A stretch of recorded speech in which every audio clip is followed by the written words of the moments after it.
para sa ating magiging daddy at mommy. Yun, magandang hapon.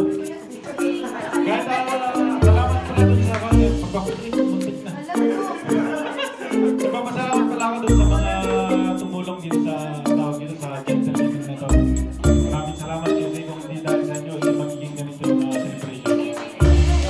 Tapos yung sa baby naman namin dun, kahit anong gender yung resulta nung ito, kahit babae man o lalaki, nagpapasalamat pa rin sa Panginoon kasi binigyan niya yung baby, ang pray na lang namin yung magiging